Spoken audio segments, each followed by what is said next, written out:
Bienvenue dans Le vent qu'on l'on choisit. Je suis Geneviève et ici on parle des choix profonds qu'on fait pour rester fidèle à soi, même quand le monde nous pousse à faire plus vite, plus fort. C'est un podcast pour les femmes entrepreneurs qui veulent réussir sans s'oublier, parce qu'il existe d'autres façons d'entreprendre et c'est ce qu'on explore ensemble. Bienvenue sur le podcast. Bienvenue sur le podcast Le vent qu'on l'on choisit. L'espace des femmes entrepreneurs enracinées, visionnaires et un brin indocile. Ici, on parle d'élan, d'alignement et de cette envie profonde de bâtir sans s'oublier. Parce que choisir son vent, c'est aussi s'outiller pour mieux naviguer. Saviez-vous que 60% des femmes entrepreneurs ressentent un essoufflement chronique après seulement 2 à 3 ans d'activité? En fait, pas parce qu'elles manquent de passion, mais parce qu'elles portent trop seules, trop longtemps et trop désorganisées. J'accompagne les femmes entrepreneurs, les porteuses de projets, celles qui ont envie de retrouver du souffle et de l'alignement dans leur parcours entrepreneurial. Avec mon approche, nous abordons 3 axes essentiels: l'organisation, l'énergie, ton chi, et toi, l'humain derrière l'entreprise. C'est un accompagnement humain qui permet d'avancer sans s'oublier et de reprendre la barre avec confiance et clarté. Puis aujourd'hui, j'ai l'honneur de recevoir au deuxième épisode de podcast Christelle Gibault. Comment ça va, Christelle? Eh ben, très bien, merci beaucoup, pour l'invitation. Je suis ravie d'être là. Ah ben, ça me fait vraiment plaisir. Christelle, tu es spécialisée dans le slowpreneuriat et tu es coach et OBMN. Tu vas nous expliquer tout ça à l'instant, qui est Online Business Manager. Elle aide les entrepreneurs débordés à optimiser et booster leur entreprise en travaillant moins mais de manière efficace grâce à des méthodes et des outils, notamment Notion, que tu vas nous pouvoir échanger et pouvoir clarifier un peu comment tu t'y prends, et ainsi avoir plus de temps libre pour un meilleur épanouissement. Alors, travailler moins, mais mieux pour gagner plus de temps libre sans sacrifier le chiffre d'affaires. C'est extraordinaire, ça. Puis, en fait, aujourd'hui, j'aimerais, Christelle, que tu nous expliques un peu comment tu es arrivée à bâtir ton entreprise en slowpreneuriat. Alors, il y a probablement eu un déclic dans ton parcours qui a fait en sorte que tu t'es dit: «Non, on peut faire les affaires autrement». Puis, c'est cet autrement-là que j'aimerais voir, j'aimerais t'entendre et comment tu es arrivée à mettre, cette belle entreprise, sur pied. Alors, bah, écoute, merci beaucoup, pour ces questions-là. Alors effectivement, j'ai pas toujours été dans l'entrepreneuriat. Au départ, j'étais salariée pendant plus de 15 ans dans une très grande entreprise d'assurance et pour la petite histoire, j'avais des missions de prévention burn-out et bien-être auprès de plus de 400 collaborateurs et Mmh. ironiquement, c'est moi qui ai fait un burn-out. Et là, déjà, ça a été un premier déclic de me dire: «OK, ça faisait un petit moment que je trouvais plus de sens». Les seules choses qui me passionnaient, c'était, la relation humaine, c'était l'accompagnement. Mais ça restait des missions, annexes, c'était pas la majeure partie de mon temps. Donc, voilà, j'avais déjà cherché un peu comment remettre plus de sens dans mon quotidien et j'avais envisagé très loin de, pourquoi pas, devenir officiellement coach parce que j'avais été formée à la PNL, à l'hypnose, au coaching aussi. Mais voilà, pour moi, je pensais vraiment rester dans mon entreprise et ce burn-out, ça a été vraiment un choc déjà parce que je pensais vraiment connaître toutes les techniques et surtout me dire: «C'est bon, j'enseigne ça aux autres, donc ça ne peut pas m'arriver à moi». Et du coup, ça a été le déclic qui m'a fait dire: «Bah, OK, en fait, peut-être que là, aujourd'hui, j'ai besoin d'emprunter un chemin différent», parce que j'étais assez autonome. Je gérais une petite agence, j'étais multicasquette et j'étais souvent le bras droit de ma responsable. Donc en fait, je me suis dit: «Bah, finalement, pourquoi ne pas me lancer à mon compte?» Mmh. Puisque du coup, j'ai un peu l'habitude, d'être multitâche, d'être hyper organisée, hyper autonome. Donc voilà, donc il y a eu ce premier déclic, on va dire ça comme ça. Donc je me suis lancée officiellement, dans l'entrepreneuriat, sans forcément connaître grand chose, avec encore mes réflexes de salarié, il faut, travailler, de telle heure à telle heure, il faut faire, tant de choses et cetera. Et en fait, très rapidement, je me suis retrouvée à faire ce que j'appelle mon demi burn-out, à reprendre en fait le chemin, du burn-out parce que je commençais vraiment à m'épuiser, surtout quand on lance une entreprise, on gère plein de choses en même temps, puis on n'a pas forcément le retour au départ, enfin voilà, on n'a pas forcément des contrats et cetera. Le temps de se faire connaître et il y a un moment donné où mes enfants m'ont dit: «Mais maman, c'est pire qu'avant» et là, ça a été un choc en me disant: «OK».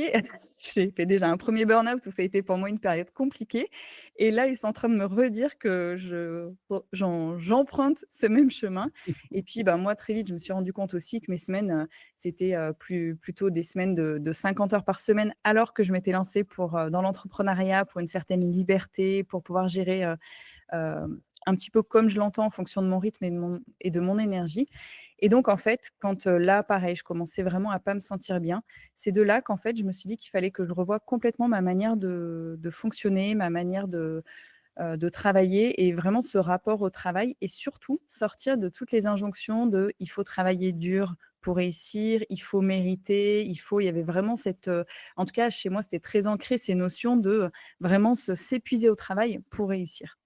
Donc et c'est comme ça que j'ai découvert le slowpreneuriat. Mmh. Puis, lorsque tu nommes qu'on doit travailler dur, on doit pousser, il y a quelque chose qui est ancré, il y avait quelque chose qui est sous-jacent à cette, pensée ou à cet état d'être-là. Comment as-tu pu arriver à consolider ou prendre conscience la manière à laquelle tu travaillais, qui t'a amené justement dans un état où cette prise de conscience-là, elle fut évidente pour toi parce que tu as dû la changer. Alors, c'est quoi c'est quelle introspection tu as dû faire? Est-ce que c'est oui, tes enfants t'ont nommé: «Là, c'est vraiment pire que c'était, là, qu'est-ce qui se passait?» C'est toujours des petites mentions intéressantes de l'extérieur, mais toujours faut-il que tu puises à l'intérieur de toi, puis tu voir qu'est-ce qui est là, qui fait que tu dois apporter, une charge qui est pas nécessaire. Alors en fait, la deuxième fois, ça a été plus facile parce que, quand j'ai fait mon premier burn-out en étant salariée, j'avais identifié ce côté de quand je suis passionnée, je m'investis à fond et du coup, c'est ça, c'est déjà la première fois dans le salariat, je m'étais investie à fond, ce qui m'a conduite au burn-out et là, pareil, c'était mon projet, c'était mon bébé, donc j'étais à fond là-dedans. Donc la conscience, le fait de savoir qu'effectivement il y avait ces notions de, travailler dur, pour réussir, je pense que j'en avais conscience. Je pensais avoir travaillé là-dessus, mais je pense que c'était pas suffisant. Donc j'ai eu des vrais temps d'introspection, d'aller chercher, bah, d'où ça venait, aller, travailler sur ses croyances limitantes. Donc moi, je sais que, par ma famille, par mon éducation, voilà, mes ancêtres et cetera, il y avait beaucoup de travail à la terre avec cette notion de dureté. Donc j'ai beaucoup travaillé par rapport à ça. Pour ça, j'ai travaillé aussi bien sur le côté énergétique, sur le côté, avec, bah, tous les outils qu'on peut avoir, dans la PNL, le coaching, donc travailler sur ses croyances limitantes et surtout, bah, savoir la première étape, c'est déjà de prendre conscience des choses et après de voir comment, par des petites actions, on peut modifier tout ça. Et du coup, pour moi, ce qui était important, pour sortir de ce, «il faut travailler dur», déjà, c'était de faire un gros travail sur le côté perfectionniste. Mmh. Donc j'ai été plutôt, quelqu'un, d'assez perfectionniste, madame perfection, parfois on m'appelait. Donc ça a été aussi de me dire que en fait, c'est OK de pas toujours faire quelque chose d'exceptionnel, qui moi me paraissait exceptionnel, mais de diminuer le curseur. Et ça vraiment, moi, ça a été une métaphore pendant longtemps de me dire: «Bah, voilà, d'habitude, j'aurais été ici et là, je réduis ce niveau de perfectionnisme» et en fait, ça m'a permis de gagner déjà plus de temps. Ça m'a permis aussi d'enlever, pas mal de pression par rapport à ça, donc c'est vraiment trouver des petits outils pour avancer et du coup, je me suis créé aussi des mantras, le mieux vaut fait que parfait. Ce mantra-là était affiché sur mon ordinateur comme ça, à chaque fois que je trouvais que je passais un peu trop de temps sur une tâche, hop, je me remettais ce mantra et du coup, bah, je finissais en quelques minutes. Enfin voilà, j'essayais de d'écourter ça. Et après voilà, il y a plein d'outils aussi, qu'on connaît au niveau, Pomodoro et cetera, au niveau de l'organisation qui m'ont vraiment permis de cadrer un petit peu plus, mon activité et je pense que, le plus important, c'est aussi de prioriser. C'est-à-dire que quand on a tendance à vouloir faire plein, plein, plein de choses justement pour attirer les clients, pour, réussir finalement, c'est de se dire: «OK», c'est de savoir se poser et finalement j'ai envie de dire, c'est même savoir ralentir, pour mieux avancer. Ça, c'est souvent ce que je dis à mes clientes, mais vraiment, ralentir, se poser et se dire: «OK, mes objectifs, c'est là. Comment je fais pour aller là? Quelles sont mes priorités?» Et je me concentre vraiment là-dessus et tout le reste, je le mets de côté. Parce que sinon, on peut vite, s'éparpiller, ça peut vite devenir, du grand n'importe quoi, ce qui était mon cas avant. Donc voilà, essayer de suivre vraiment une ligne directrice, Mmh. heu, Oui, pour, parce que c'est effectivement, Christelle, parce que c'est paradoxal, c'est-à-dire qu'on ralentit, on prend un pas de recul, on se sent moins dans l'action. Se sentir moins dans l'action, ça veut dire qu'on ne met pas en place des gestes, afin d'avoir un revenu ou d'acquérir ou d'avoir un objectif vers, ce résultat. Alors, paradoxalement, on demande de ralentir et ce ralentissement-là, toi, tu t'y es arrivé justement en considérant, en prenant conscience que tu as baissé tes standards. En baissant tes standards, tu as pris conscience et eux, ils t'ont vu que finalement, c'était aussi bien, oui, puis la petite marche ou les quelques marches de plus de la perfectionniste en toi, elle était pendant quelques jours peut-être un peu, déstabilisée, mais finalement, tu as réalisé que ça t'a permis de mettre en place une identité qui était plus juste avec toi, de dire: «OK, oui, je baisse mes standards, mais finalement, j'ai plus de temps pour pouvoir garder ma ligne directrice-là». Puis mmh, parlons de cette ligne directrice-là. Alors, lorsque tu ramènes cette ligne directrice-là, soit toi dans ton parcours ou lorsque on amène un alignement avec, avec ta clientèle, c'est particulier parce qu'on travaille un petit peu, de la même façon, autant dans l'organisation, autant au niveau de l'être humain. Comment tu aimes aborder, cet, alignement-là avec ta cliente ou tes clients afin qu'ils puissent prendre ce pas de recul-là? Aujourd'hui, pour les gens qui t'écoutent, qu'est-ce que tu aimerais leur apporter, du moins pour qu'ils puissent juste, commencer à mettre concrètement des trucs en place mmh, et mieux se sentir dans leur parcours. mmh. Alors déjà, pour moi, quand on parle d'alignement, la première chose, qui pour moi est la plus importante, c'est de se reconnecter à sa vision. Donc il y a sa vision, mais vraiment, se reconnecter aussi dans le corps et vraiment ressentir sa vision. Pas juste dans la tête et juste dans le mental, parce que parfois on peut avoir une vision, mais si ça reste que dans la tête, c'est moins puissant. Et c'est vraiment en fait se prendre des temps et revenir en soi et voir vraiment, bah, où on veut aller, quelle est vraiment la mission et comment on fait, quelles sont les actions, qui vont nous faire kiffer. C'est vraiment ça, c'est, revenir en fait sur ces zones de génie en fait, voir comment avec tout ce qui nous compose, toute notre expérience, toutes nos compétences, comment on va aller atteindre cette vision-là. Et c'est comme ça qu'on va dessiner la ligne directrice. Donc la première chose que j'aurais envie de dire, c'est vraiment d'arriver à se reconnecter pleinement à sa vision. Et ça peut être un exercice qu'on peut refaire plein de fois. Et à chaque fois, ça peut être un coup, on peut se projeter sur 10 ans. Le coup d'après, on peut se projeter sur 3 ans et puis peut-être revenir sur 1 an. Et le fait d'avoir différentes visions à différents moments, ça permet d'avoir une vision qui sera la plus claire possible et ce sera beaucoup plus simple après pour dessiner sa ligne directrice. Donc ça, c'est vraiment la 1re chose. Après, le deuxième conseil que j'aimerais proposer, ce serait une fois qu'on a vraiment une vision claire, qu'on connaît ses zones de génie, ses valeurs et cetera, c'est vraiment de poser un petit peu toutes les idées qu'on a, de tout poser par écrit ou sur un outil, peu importe, mais vraiment de se libérer, tous ces différents projets, de vraiment se libérer la tête et parmi tous ces projets-là, c'est vraiment choisir les 3 priorités qui vont nous permettre d'atteindre son objectif. Parce qu'aujourd'hui, il peut y avoir plein de projets. Enfin, moi, la plupart des clientes que j'accompagne, c'est des personnes qui ont plein d'idées. Donc, c'est génial. Mais du coup, ça part dans tous les sens et on a tendance à s'éparpiller.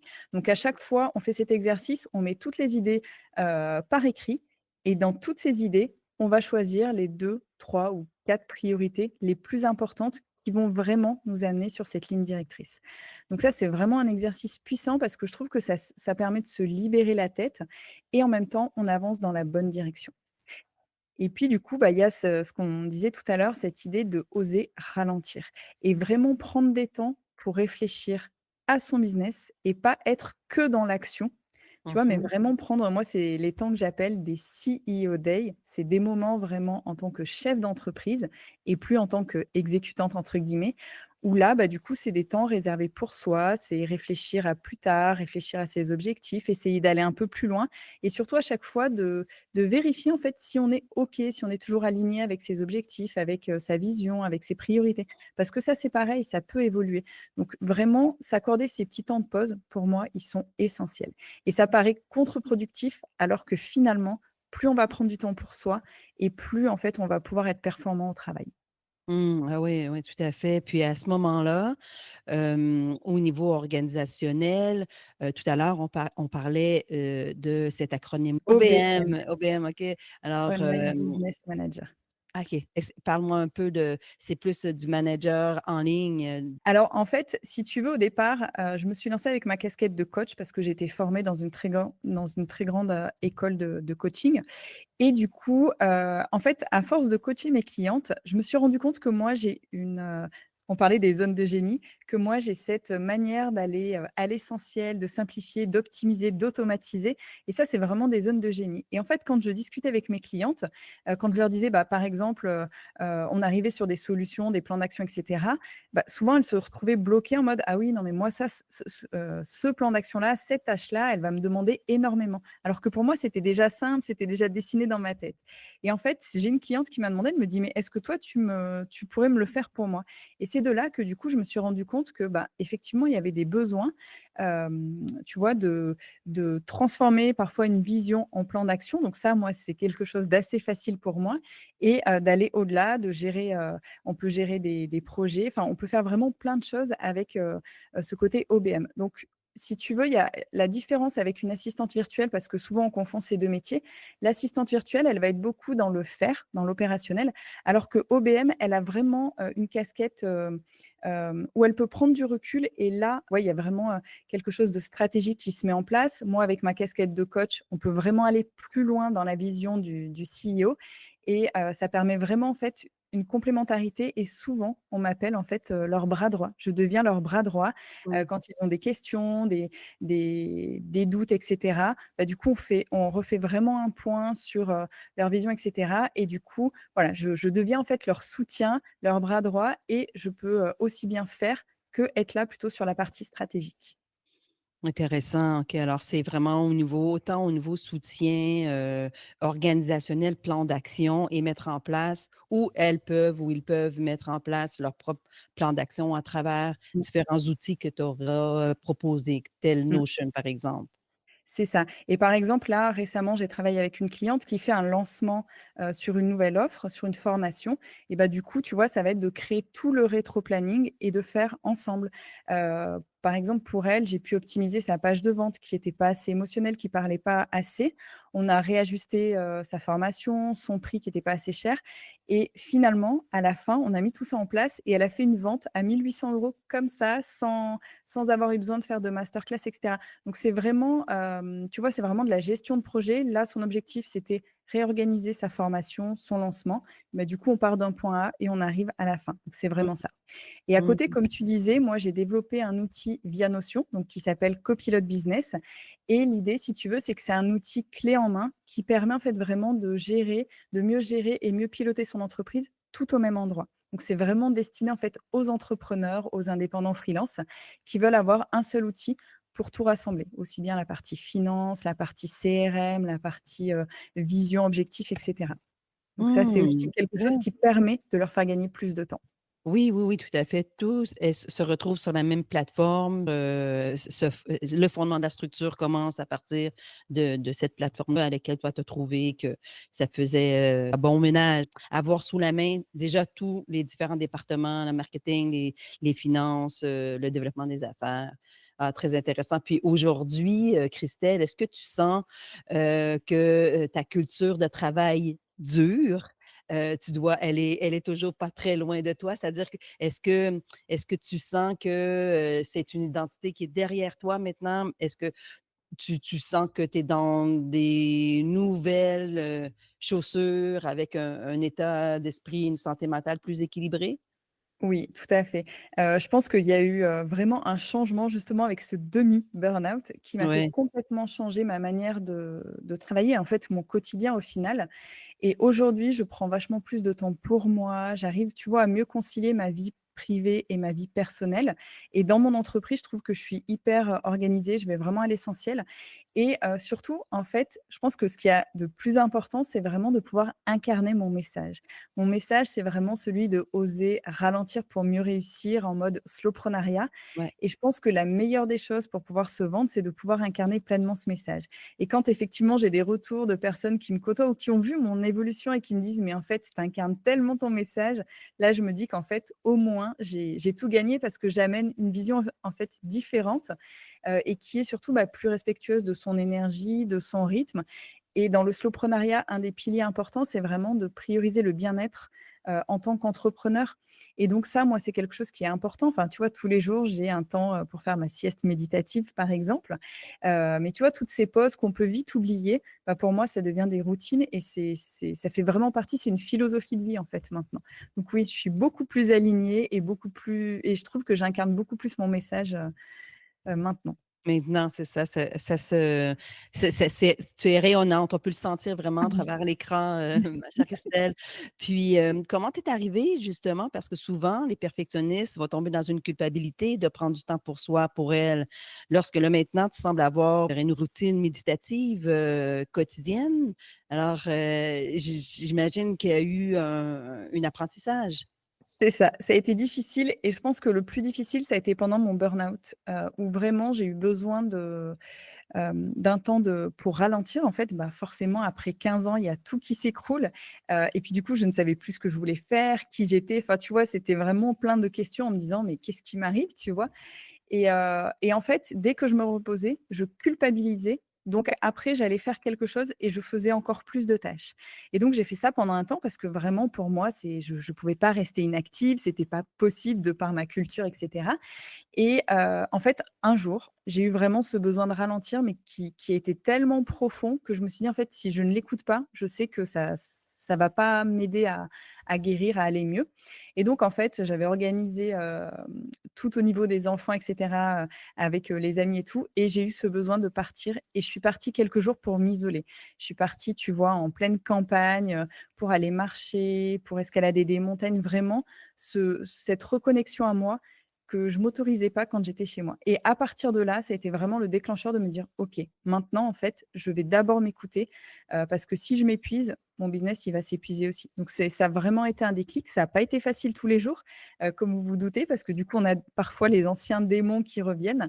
Mais du coup, c'est pour ça que maintenant, j'ai créé un certain nombre de routines qui font que du coup, je suis toujours, alors j'aime pas le terme équilibre, mais c'est toujours, voilà, le juste milieu, j'arrive toujours à équilibrer, l'un ou l'autre. Et si à un moment donné, je vois que je travaille un peu trop, bah, je sais qu'après j'ai des temps off, ou en tout cas, très souvent, je me prévois des temps où vraiment je ne fais rien et c'est OK, en fait.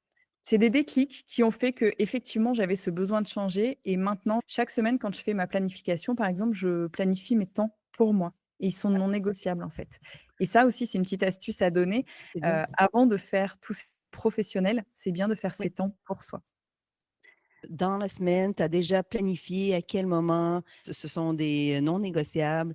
Est-ce que c'est quelque chose de routinier? Si tu le mets à l'agenda à tous les jours d'une heure précise, qu'il y a une différence au niveau de ton énergie, de cette nouvelle identité-là de slowpreneur, tout en gardant cette arborescence-là d'être bien dans cette direction de faire les affaires dans un rythme à lequel un être humain se sent dans son plein potentiel. Alors, est-ce que tu sens que cette routine-là d'implanter ces petites activités-là fait une différence? Et peut-être que tu pourrais nous donner quelques petites idées de toi, par exemple, mais c'est bien distinct à chacun, évidemment, là, mais de ton horaire. Alors, en fait, c'est vrai que c'est important de créer ses propres routines pour qu'après ça devienne vraiment une habitude et qu'on soit plus, entre guillemets, «dans la lutte» de faire. Donc moi, en fait, je me suis rendu compte que j'étais plus du matin. Donc le matin, c'est vraiment les tâches, assez importantes qui demandent beaucoup de concentration. Et en fait, juste après manger, je me rendais compte à chaque fois que c'était le moment où j'avais envie de dormir, où j'étais pas bien. Et en fait, c'est là que j'ai mis mes petites routines. Donc c'est ce que j'appelle des siestes méditatives. C'est-à-dire que quand je suis trop fatiguée, souvent c'est une petite sieste qui dure, 15 minutes et sinon je fais beaucoup de méditation donc tu vois, ces temps, c'est toujours après manger en début d'après-midi. C'est des temps qui sont non négociables. Donc au niveau de mon agenda, en général, je prends jamais de rendez-vous à ces moments-là. Aussi, ce que je fais, et là, c'est des choses que je vais reprendre avec l'école, c'est tous les matins, je vais marcher pendant 20 à 30 voire 40 minutes. Comme ça, je commence ma journée, je suis déjà en forme, je suis en reconnexion avec la nature Mmh. et ça, c'est pareil, c'est des choses qui m'ont beaucoup aidée quand j'étais en burn-out et c'est des choses, en fait, que je fais, tout le temps. Le fait de marcher, voilà, le fait de sortir, comme je travaille beaucoup de la maison, bah, si enfin, les jours où je le fais pas, je vois bien que mon énergie est pas la même, en fait. Donc c'est vraiment arriver à trouver, en fait, des petites routines, peu importe ce que c'est et peu importe le temps dont on dispose aussi, hein, parce que je sais qu'au départ, je me dis: «Ah bah, non, non, mais» en fait, je mangeais plus les midis pour essayer d'avancer encore Mmh. plus, sur mon projet. Mais finalement, on se rend compte que, bah, notre cerveau, il est pas enfin, au bout d'un moment, il la productivité, elle décroît de toute façon Mmh quand on mh. regarde les lois sur la gestion du temps. Donc c'est autant prendre les bonnes routines, faire des choses qui nous font plaisir, même parfois ça peut être 5 10 minutes, mais c'est vraiment cette idée d'aller s'aérer, de prendre des pauses, et de faire des choses vraiment qui nous font plaisir. Comme ça, je trouve qu'on est dans une belle énergie Mmh. et souvent j'aime bien dire quand je fais des tâches qui demandent vraiment beaucoup de concentration, bah, après pour me «récompenser» entre guillemets, c'est faire, 5 ou 10 minutes, complètement autre chose, quelque chose qui me plaît vraiment et Mmh. le fait de créer, ses propres routines, ça permet, je trouve, de tenir plus facilement sur la durée Ouais. et c'est respectueux de soi, en fait. Ouais, ouais, fort intéressant. Puis en se mettant des petites, activités intéressantes après un travail intense, mais il y a quelque chose qui est motivant de savoir que: «Ah, OK, je fais ce travail intense-là, je suis en travail profond», comme on appelle, puis là, de là, après, je prends un temps pour moi qui est ressourçant, qui va m'apporter, une autre, nourriture. Ouais, Mmh. ouais, c'est des très belles habitudes, Christelle, je trouve ça fort intéressant. Tranquillement, notre émission s'en va vers, la fin. C'est super intéressant de discuter avec toi. On aura la chance, de t'accueillir de nouveau, je suis certaine. Et toi maintenant, là, si, on revient au vent que tu choisis aujourd'hui, quel vent, qui est pour toi et pourquoi? Alors, le vent que je choisis, c'est le vent du bien-être, de la liberté. C'est vraiment cette idée de dire que, moi, je pars vraiment du principe qu'on passe beaucoup de temps au travail et que si on n'est pas bien, si on prend pas soin de soi, bah, du coup, c'est difficile de tenir. Donc c'est vraiment profiter de la vie maintenant, choisir son bien-être et c'est comme ça, en fait, que notre entreprise, elle ira encore mieux. Donc vraiment, oser, comme je disais tout à l'heure, oser ralentir, faites des choses qui vous font kiffer, profiter et c'est cette sensation de liberté, moi, c'est vraiment quelque chose d'important. Donc c'est vraiment de construire une activité qui vous ressemble, en fait.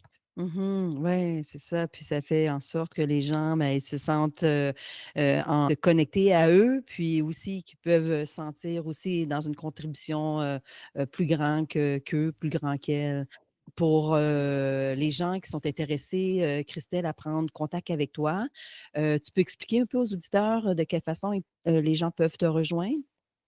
Oui, alors on va partager mon Linktree. Il y a différentes façons, ça peut être me suivre sur les réseaux, donc je suis très présente sur Instagram ou sur, LinkedIn et puis je propose aussi pas mal de petits cadeaux, notamment tout à l'heure on parlait de Notion, j'ai créé un template, que j'offre qui s'appelle Stop éparpillement, donc si vous avez tendance à vous éparpiller, c'est pour vous et à l'inverse, si vous avez, tendance plutôt à avoir, les idées un peu confus ou trop d'idées comme j'ai pu l'être, pendant très longtemps, je propose un petit auto-coaching, express, donc ça permet vraiment en quelques questions d'arriver à poser plus facilement sa vision et puis, bah, après ça peut être des accompagnements, pour justement poser un plan d'action, essayer de voir ça, plus clair ou alors mon outil copilote business. Enfin bref, vous retrouvez toutes les informations sur mon Linktree, ce sera peut-être plus simple. C'est génial, puis on aussi, on va l'ajouter à notre épisode.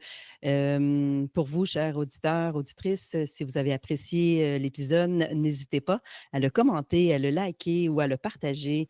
Et si vous êtes entrepreneur et que vous voudriez, être invité à une émission, vous pouvez toujours vous rendre sur, genevièvevena.ca/podcast. Alors, sur le mot de la fin, je souhaite à vous dire que votre entreprise, c'est une traversée et pas une ligne d'arrivée, hein. C'est vraiment au pas par pas, c'est un souffle à la fois, une direction, un cap surtout que tu choisis. Alors, à bientôt et le vent est avec toi.